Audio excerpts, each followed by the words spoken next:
If you want to use camera filters on Samsung Galaxy A57, first of all we need to go to the camera.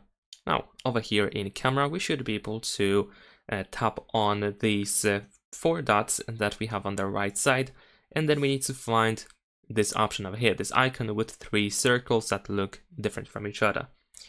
This is how we can access filters, and of course we can slide left and right in order to choose one of these available filters.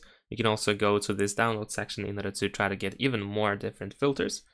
And also each of these filters can be adjusted, so if you select the filter you can tap on it again and then you can adjust the strength, the color temperature, contrast and saturation of that filter. Besides that, of course, we can reset to original one, to the original filter by just going all the way, pretty much all the way to the left side. Here we have the original one.